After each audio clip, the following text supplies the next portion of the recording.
Okay, everybody, it's 10 o'clock, so I'll go ahead and get started. Thanks for joining, everybody. Today we have Tiffany Hayden joining us. We're very lucky to have her on. She's an Autodesk Expert Elite, so she knows a lot about this topic on parts in Autodesk Inventor on planning for automation. This is going to be a series, so be sure to check out the first Thursday of September will be part 2. This is part 1, and we're very lucky to have her, so thanks, Tiffany, for hosting today's session. I also wanted to let you all know about our upcoming sessions. So you may have noticed you didn't receive an email yesterday. We started a monthly newsletter with this content showing you all of the upcoming sessions for the month of August. That newsletter went out about 2 weeks ago. So from now on, you will only receive the link from Zoom to join, and that goes out an hour before. But you did receive a monthly newsletter email, so please keep that in mind. But these are our upcoming sessions. So next week is part 2 of our transitioning from 2D to 3D session. This session will be hosted by Grayston Donovan next week. The week after that, we have a session on ANSYS simulation content.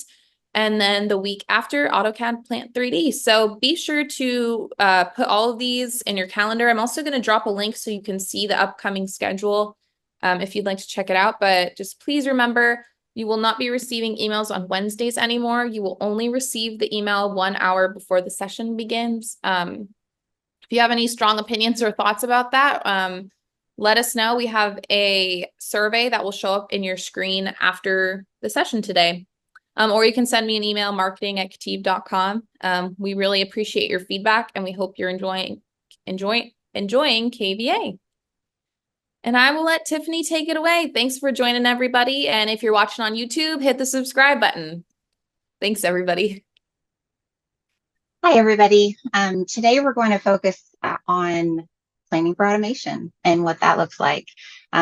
So the main thing that we will do is deal a lot with WorkPlanes. WorkPlanes are kind of this missing thing that not very many people utilize, and they can be very powerful if used correctly. We will also dive into user parameters. They will primarily be driving where the work planes are in the part. And also the work planes will drive our model geometry. And we'll dive a little bit into how to organize your tree in a clean way. And then iProperty use, what does that look like? Can you drive it with very few iProperties? And then how are we going to move the part and control it? That is going to be an iLogic form, and it will use a rule, an iLogic rule. So we'll get to look at some code today. A little bit about me. I am a application developer for KETIV. I started with KETIV about, oh goodness, it's actually not been too long. March was my when I started with KETIV, but I'm not new with design automation. I've been implementing design automation process improvements for various companies over the last 15 years, primarily in the material handling realm.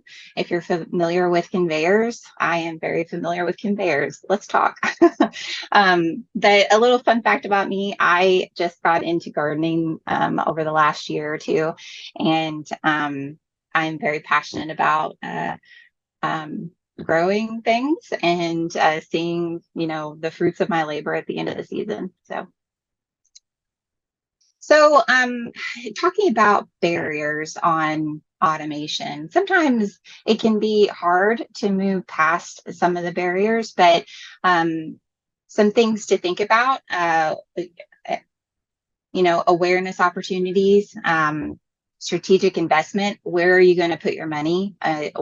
What makes sense? What are you going to get out of it if you do dive into automation? The skill development. Okay, are you getting new people all the time? Is there a little bit of turnover and you need to train people quickly and get them up to speed? Automation may be your your saving grace there. Learning from past experiences. What did you do wrong in the past? What can we do right in the future? How can automation help with that? And then tailored solutions. Automation is an opportunity to tailor your solution. It is the key to flexibility in your automation process. So benefits, we talked about barriers. Let's go into benefits. Benefits for part automation, increased efficiency. Let's automate the mundane. Let's take the steps out if we can through automation. Enhance accuracy. We talked a little bit about,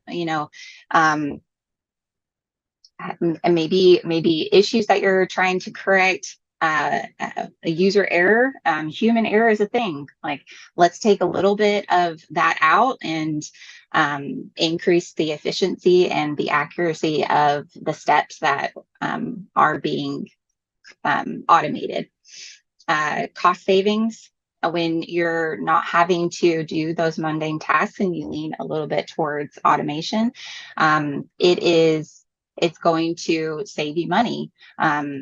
Mainly at the end of the process where you may have less error, higher efficiency in Q&A. You're not going to have to repeat things over and over to fix things in your process because the steps are already aligned for automation. Resource optimization. So if you do lose people, you can shift the resources because you have automation in place and you can move your resources wherever you need to, because everybody is trained on the same software, everybody is trained on the same automation solution, and it just makes things a little bit easier to optimize your resources. Competitive advantage. This is a big one. If you can do more work with the same amount of people and increase the efficiency in your processes, you're going to be competitive in your wherever realm you're in. So we're going to do a little live demo. Hopefully everyone gets something out of it. So let me move some stuff around. I'm going to have to share a different screen. Share that screen. Okay.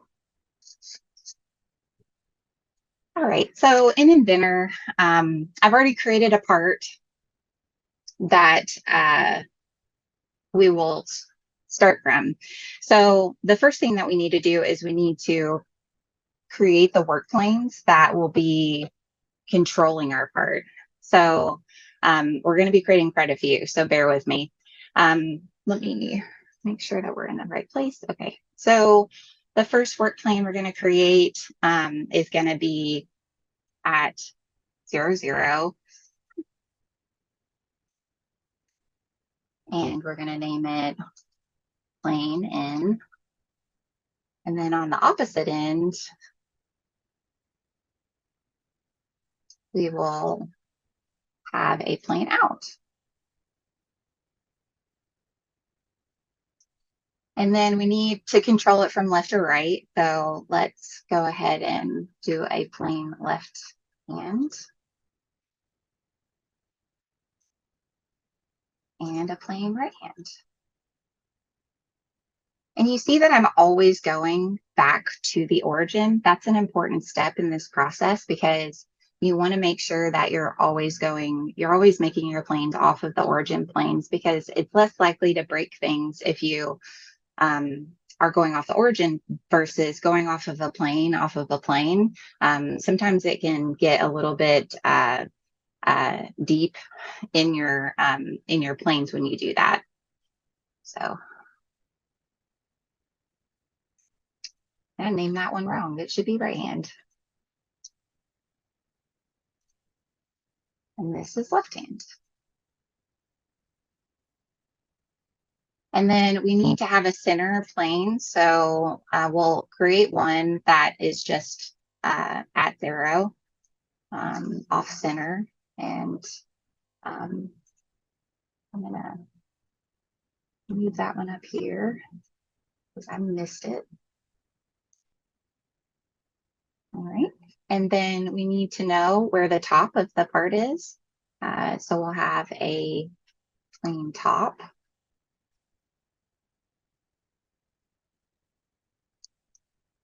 And then we also need to know how tall the part is. So we're going to put a plane at the bottom. So we'll just drag it down. And did it not create it? Hold on a second. Wait a second.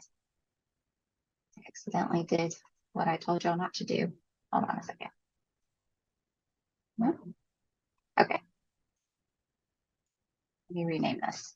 Plane. Okay. And then we'll have must have just dragged the wrong one. There we go. And we'll have a plain bottom. And then we're going to add a handle on this part, and I'll show you what that looks like a little bit later. But we need some planes to drive that. So we'll also have a plane for both the right and left hand side of the handle. So plane, handle, right hand.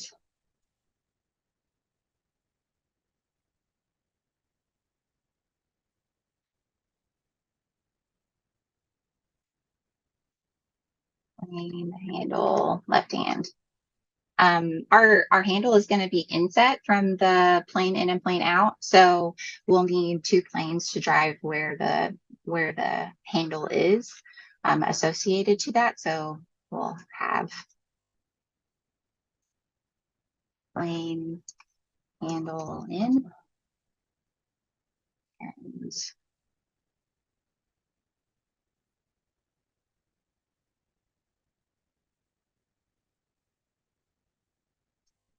plane, handle out. And then we also need to know where the plane is located on the component.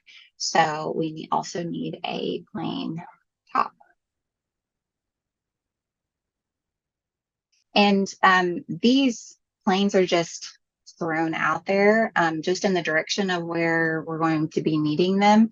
A lot of times when you're doing design automation, you may not know exactly what planes that you need. In this case, I've developed this part, so I kind of know what planes are going to be needed. But a lot of times it's an iterative process. Like you are creating the part and then you're like, okay, I need to drive that. I need these planes.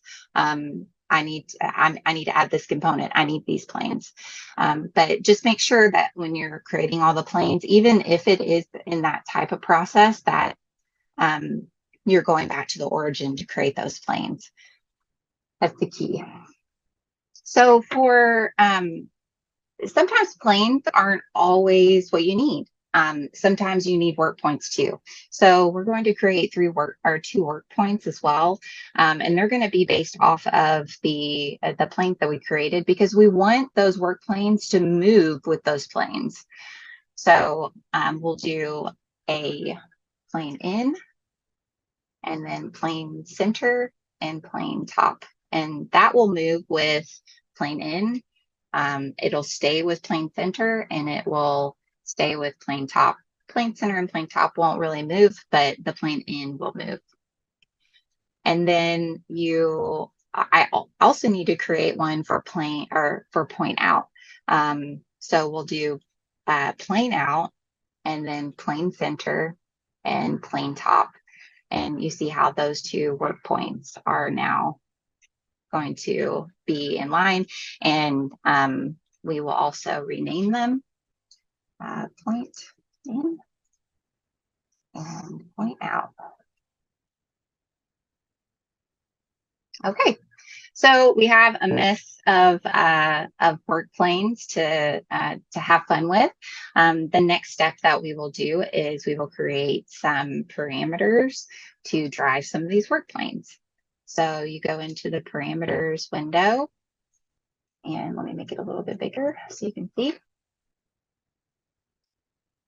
And then we're going to just start creating some parameters. So we want to drive the length, the width, the height of the component. We also want to drive how wide the handles are. We also want to drive where the handles are located vertically and horizontally. So there's going to be a few parameters that we create in this process. So the first one is going to be length. And we will start out with that being 120. Width, and we'll just do 36. Height, and we'll start with 18. So we're going to dive more into the handle positioning. So we have a handle gap, which we will set as 6 inches, and then a handle offset center. So this is going to be how far the handle is away from our component. So we can actually create a function to automatically interpret what we want that distance to be. So it's going to be width divided by 2, and then you do plus, and then you're going to have to type out the handle underscore gap, because if you try to get out of this and then copy and paste, sometimes it can give you errors.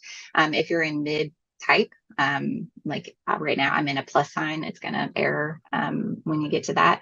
Or you can go back and get out of it and then do a copy and then go and plus handle gap. A lot of times I do a copy and paste anytime that I'm using parameters to feed other parameters, because you're either going to get an error if you type it wrong, or if you are mistyping or misreading which one that you want, it's going to give you a value that's incorrect. So it's good to do a copy paste when you can. The next one is handle offset. And so this will be the distance between the beginning of the component and where the handle starts. And then we'll add one more. So handle offset top. And we'll have that be 3 inches. So just looking at the parameters a little bit, you see some consistency that comes with the naming schemes. You really want to stay with a consistent theme of when you are talking about what you're driving, because that makes it easier to be able to organize the parameters in a very clean way. So when other people come into your part, they can see exactly what's going on. So having a descriptive description of what a parameter is doing is very helpful to not just you, but to future people that are going to come into your component and want to make changes. It's very good to be as descriptive as possible. Okay, so we have all of our parameters, we have all of our planes. So the next step is kind of connecting the two. Let me shorten this so we don't have to see that anymore. So there are some planes that won't move in this process. That'll just be at 0, 0, and we'll go through all of them. We'll go through all the planes, but some of them are going to change as well. So you'll see these planes kind of dart off in space. It's because when I drug them away, I was only dragging them probably 1 inch or 2. So you'll see them kind of spread out and be kind of small. That will all change once we actually start creating the component that will be connected to these work planes. So plane in will not be touched. It'll stay at 0, 0. You can double check that it's at 0, 0. Once you do that, it's probably good to check to make sure that it's at 0, 0. And when you created the plane, you didn't accidentally drag it away. Sometimes that can be the case, that it's just like off by a 1/4 of an inch or something. It's really good to make that, just to make sure that that didn't happen. And then plane out is going to be length, but you see where it's going in the opposite direction. We want it to go in the forward direction. So you'll see how it's over there now. And then we are going to drive. So center is going to be at 0, 0. And then the right hand is going to be list parameters, width, which direction, that's correct. And then it's going to be divided by 2. And then left hand is going to be negative width divided by 2. But for some reason, it takes the negative off when you're trying to do that. So you got to put it back to make sure that it's going the opposite direction, because we want it to be on the left-hand side of the component. And plane top is going to stay where it is at 0 inches. Plane bottom, though, is going to change, and it needs to be connected to the height.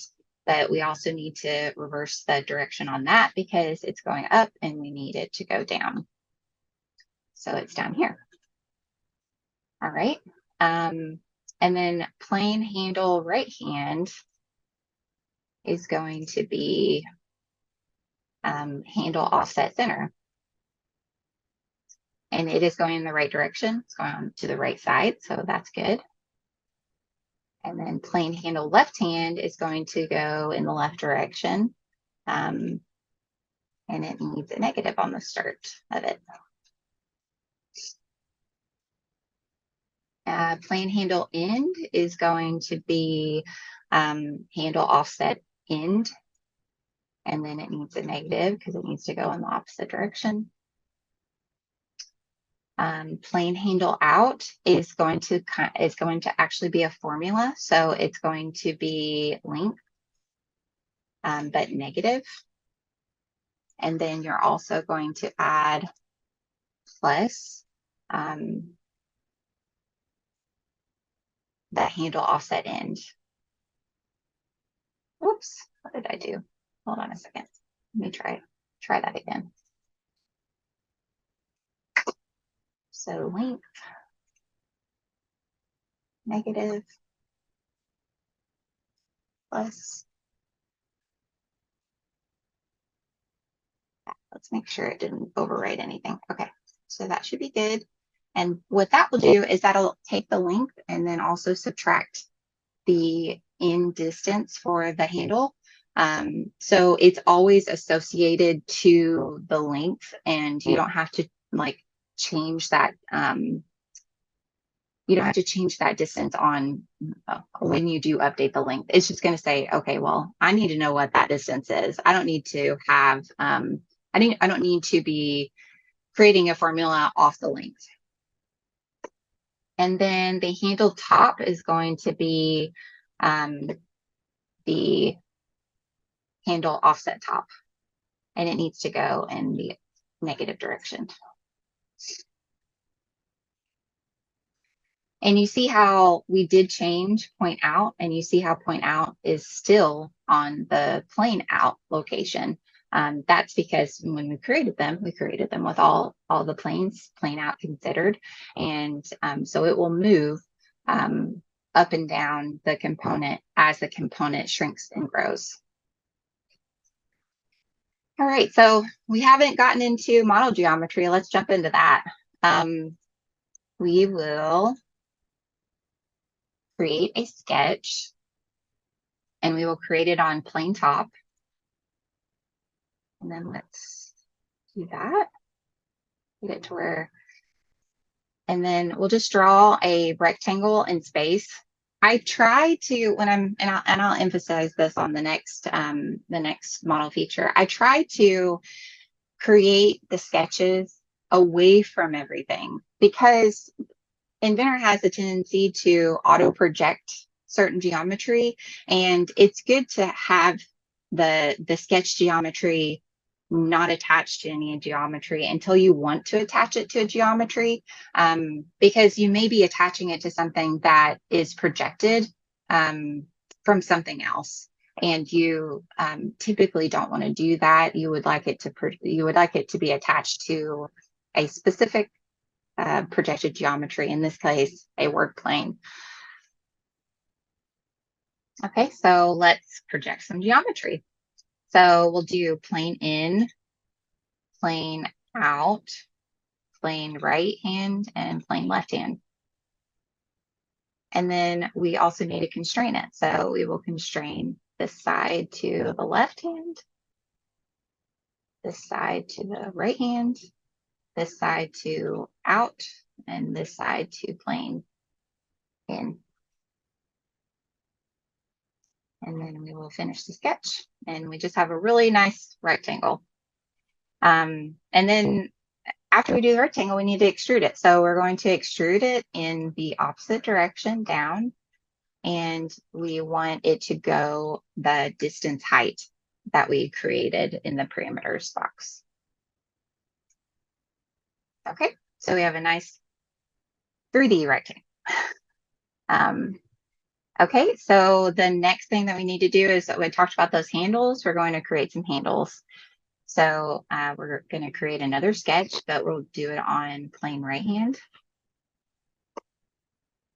And we'll also, the handle is going to be a circle. So you kind of see I'm doing the same thing. I kind of draw it away from everything else, so it doesn't auto project any sort of geometry of this component, because we wouldn't want to connect it to a projected geometry of a face or an edge. That's where you run into breaking of sketches when that occurs. So it's best to kind of stay away from any model geometry, projected geometry. So let's go ahead and project some geometry, and we'll do that with WorkPlanes. And we need the plane handle top, the plane handle in, and yeah, plane handle in. Yeah, that's all we need. Okay, I thought we needed a third one, but we don't. Okay, so we'll also dimension the circle to be 1 inch. And then we need to constrain the circle. And I typically use this coincident constraint, and we'll do the center of the circle to the center of the line, and then the center of the circle to this line. And that will be the diameter of the handle. And we'll go ahead and finish the sketch. And for this case, I typically, in this case, we are going to use a sweep, if you're familiar with that. But to use a sweep, you typically have to use two sketches to determine the diameter or the profile of the component you're sweeping, or yeah. And then you have to determine the path. So the path of it will be on a secondary sketch.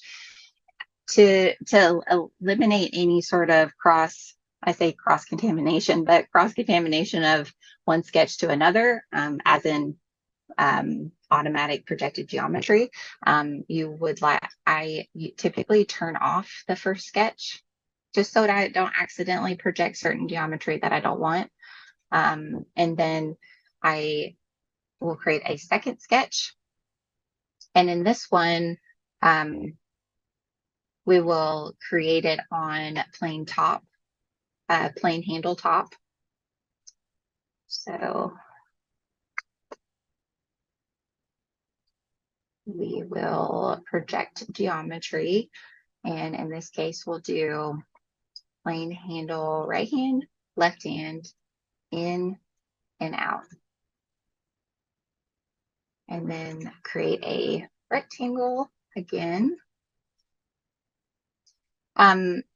Something that I've done is, if I'm doing a sweep of something, I typically use, I make the construction lines of the things that I'm not sweeping. So in this case, I'm drawing a rectangle, but one of the lines out of the 4 are going to not be part of the sweep. So I make that construction, and it tends to help with the sweep not identifying them as a possible sweep. So it kind of just ignores them. I don't know if that's just me or that's actually part of the software, but I typically make it to where that is a construction line. And I projected, I accidentally projected. So I need that one, but I also need this one.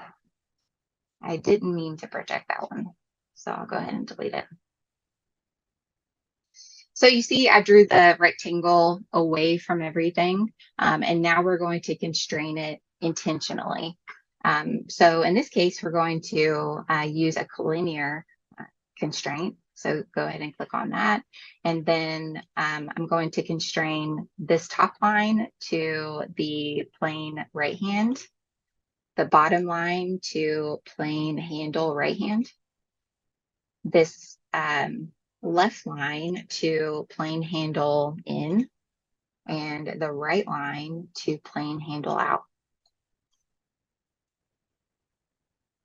And you see how we have a sweep there, or the path of what we will use as our sweep. Since we're ready to do a sweep, I'm going to go ahead and turn visibility back on that sketch so we can see the profile and the path. Okay. So we'll go ahead and sweep the component. So we'll click on the profile and then we'll click on the path. So the path, got to be careful on what you choose just to make sure it's the right one. So that is correct. That's what we want. And you click OK. And there is the path of our handle. I'm also going to have the option of having a right hand and a left hand handle. So we want to do a mirror in this case. So we'll click on the sweep and then we will choose mirror solids. That gives us a little bit more flexibility with turning on and off mirrors, and also having the ability to turn on and off this option of remove or original. That's really important in this case. So we need to choose a mirror plane. So we'll choose the plane center and then click OK. So we have a component, we have a box with two handles on the side. So the next thing that I'll do is I'll clean up the model tree. That's one of the last things I do when I get done with the modeling portion. Is it's good to go back to your model tree and do some cleanup. So I will just have a standard naming schemes that I use, and I will just go through that. So I typically name the extrusion starting with EXT and whatever it is. So in this case, I'll just name it body. And then we will name the sketch body, sweep body, or no, sweep handle. And then this sketch is the diameter. So sketch handle IA, sketch handle path. And then in this case, we have mirror, MIR handle. So it just kind of cleans up the naming scheme and kind of gives a better identifier of to what everything is at a glance. It's really good to go through that process and clean up your model tree when you get done. All right, so we created a component with two handles, and we need to drive it some way. So we will create a rule, and we'll just name it drive model. And for now, I'm just going to hit save and run with nothing in there. We will add code here in a second. And then we are going to add a form. Actually, let me close that down. We are going to add an iProperty. So in our case, we we will have a iProperty that drives the whole model. That is not always the case, but in a lot of scenarios, you can you may have a part number, a part numbering scheme. That could be a model. That could be just a part numbering that you just grab things out of the part number to drive the component. So in this case, we are going to have model, and I'm going to set it as a default. I'll go through the business logic here in a few minutes to kind of give you an idea about what sorts of different options that I have in the or different options for a model that will drive the part. So go ahead and hit apply, close, and now we're ready to do the form. So we need to name it. So we'll do drive model form. And then you can run a rule from your form, and you just drag it down. And we also need the iProperty that we just created. So I need to put that there. There we go. And you can also adjust this if you need it to be a little bit bigger before you hit OK. It will save that size once the form editor closes. So we have a form. It won't do anything because we don't have any code. So when I push the drive model, it's not going to do anything yet. But we do have a form. So let's go back to the code. And I have already, let me copy it and then we'll go through it step by step. I've already outlined the code that will drive this part. And we'll kind of start at the beginning. So let's hit save just so we have the code in there.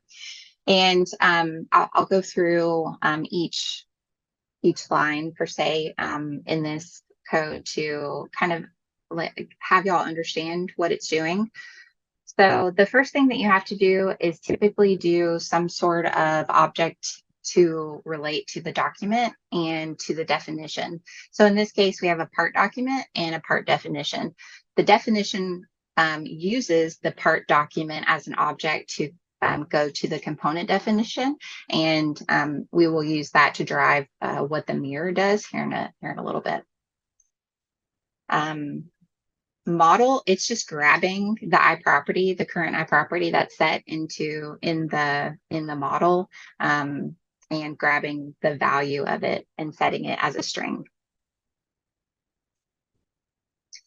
Once we have the model, we'll be able to split it. In this case, we have, let me open up the business logic real quick.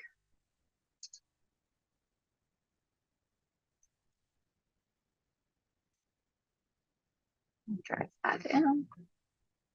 So in this case, we have 1, 2, 3 base models. So JKL, TJY, and ATQ. If you can't already tell, these are completely made up models, but they do represent an idea of how you can drive the many different parameters off of one model. Whoops.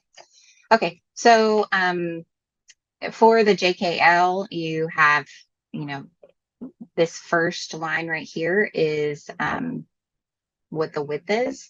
The second one between the dash is what the length is. And then this last dash value is whether the handle is on the right-hand side, the left-hand side, both, or none. You can have no handles. You can have them on both sides, right or left. And then based off of the model, the base model lettering, they have defined characteristics that go with that. So for a JKL model, your gap between the handles are 6 inches always. Your handle end offset is 6 inches off of the in and the out. And then the handle top offset is 3. And these all have different values based off of the base lettering, and then the length, width, or width, length, and whatever side the handle is on drives the others. So let me go back to the code and I'll show you. We are using this to split that model into its parts. So the first part is the type, the second part is width, third part length, and then what is the hand, the handle hand. Then I'm putting that dictionary into string values to be used later in the code. So type is a string, width, length, handle, hand, and it's all reading that dictionary. I'm also grabbing what the current length is from the parameters and the current width is from the parameters, and then setting that parameter to whatever the value is in the model. So this is what that looks like. When you're looking at expressions, the length is writing into the expression of the parameter, and it will update the parameter, which will also update the position of where those work planes are because they're also connected to a parameter. And we talked a little bit about using part definition, or part def in this case. In this case, you actually have to go into the part def to get to the features. And we want to drive certain things about the mirror that you can't do on a document level. So we are saying if the feature is a specific type of feature, and we're going through all the features, we're making sure that it matches the model feature that we have, and it's the mirror feature. Let's say you have many mirror features. This is a pretty good way of you looping through the mirror features to determine what feature that you would like. You could also, since I only have one, I didn't go one step further. You can also grab the name of the feature if you need, which makes it really easy to identify in the model tree because we did a cleanup a little bit ago. So you can do, if model feature dot name equals whatever the name you're looking for, then you can also set it to that feature. Also looking for the sweep feature as well, just to give a little bit more defining both of those objects, just in case we want to use them later. So we found the mirror feature, and we also want to find the definition for the feature. That is because we need the definition of the mirror feature to use that remove original checkbox that you see in the form. So what we're doing right here is we're saying if it's left hand, then I want to remove the original. If it's right hand, I want to suppress the mirror. So what it's going to do is the mirror won't exist anymore, and you just have the right hand side and not the left. And then if the end is in, then it will suppress both the sweep and the mirror, and you won't have a handle on either side. One thing that I did here is I preset the values for those for the default. So the default in this case is both handles. So it's good to set your defaults at the beginning so you don't have to account for those defaults in the logic later. So in this case, we're setting a value, a Boolean in this select case, and then we are setting whatever that value is one time instead of using this multiple times in the case and having a lot of code sometimes duplicated. So it's good to set your defaults, set whatever's different, and then actually set the objects at the end. This just makes it a little bit cleaner when it comes to your code base. And then we're doing the same thing here. So we're setting the height defaults. So this is what our defaults are going to be 99% of the time. And then whenever we have different cases, in this case, this is the default case. When you have different cases, you can set them to whatever the differences are. When you preset like that too, you don't have to reset in the selected case if they're the same. So if you, let's say, if you had this handle was 3, or sorry, it was 6, I wouldn't have to necessarily set this value because I'm already setting it up here as a default value. So it kind of makes it to where you can remove those lines of duplicate code and set your defaults, set whatever values are different, and then go ahead and set the expressions or the objects later. And in this case, we're doing just that. We're setting the differences, and then it's reading those same values down here to set all the expressions. And then at the end, very important step, we want to update when done. We want to make sure that the iLogic code runs, but the document actually updates. And then we'll hit save. Okay. Let's go back to the form and play around a little bit. So let's say we want 36. You see how it shrunk. 120 inches long. And the handle is on the right. Let's try the left. Let's try both. And then let's try none. So in this case, you see how it made the sweep in the mirror go away. So we don't have a handle. Let's try one of the business logic things that we just talked about. So instead of doing JKL, let's update it to this one. And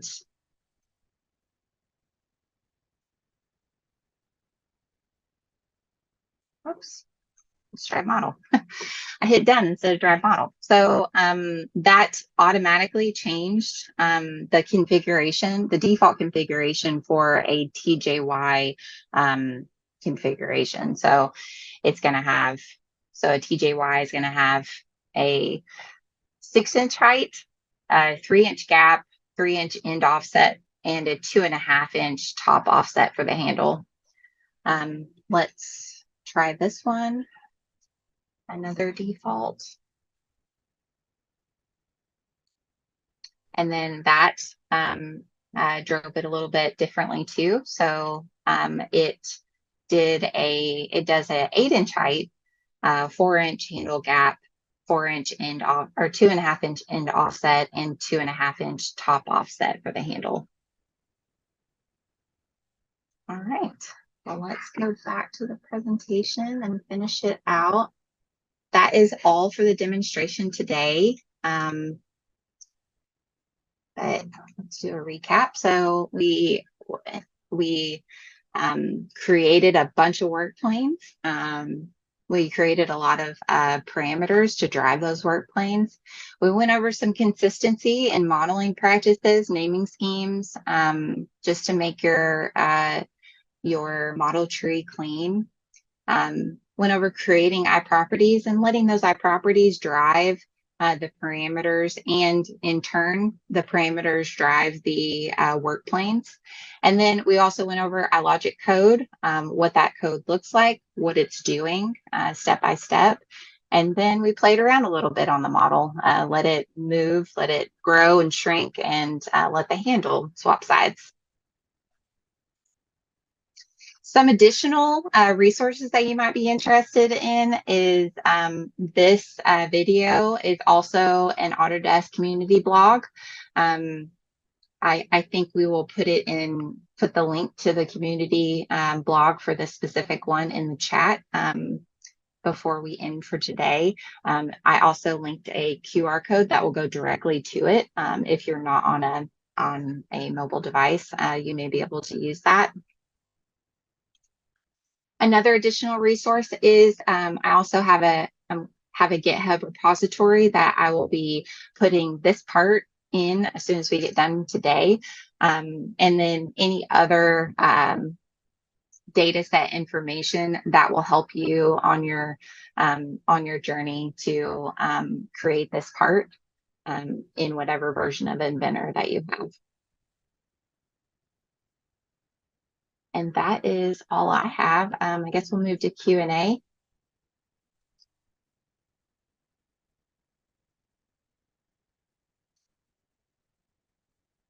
Kristen, let's see, what were you doing? It looks like we have one Do we have question. Okay. Can you see it there? It's Yes, it's I can. Ryan. Okay. Is there a way to control sketch without projection? Seems like Autodesk has created a problem with auto projection. I would agree. I would agree that it is a problem with auto projection. I have had many problems with auto projection, and I try to stay away from it. But I think the safest route is to project geometry of the work planes. The main reason for that is when you are modeling in a horizontal way, which we were just doing, where you aren't connecting your model features to specific edges or faces of other components, you're allowed to move the features geometry or the model geometry up and down the tree. Of course, they can't go above whatever plane it was created in, but it can go up and down the tree. So it's not connected to other model geometry. So if you were to delete one of the model features, it's not going to break your entire model. You can actually add new model. You can move it to another plane and it's not going to break. I found that is the safest route to do to use work features like planes and axes and points that were created off the origin to drive your model in a very safe and secure way.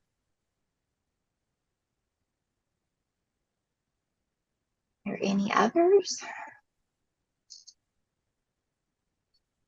Any other questions out there?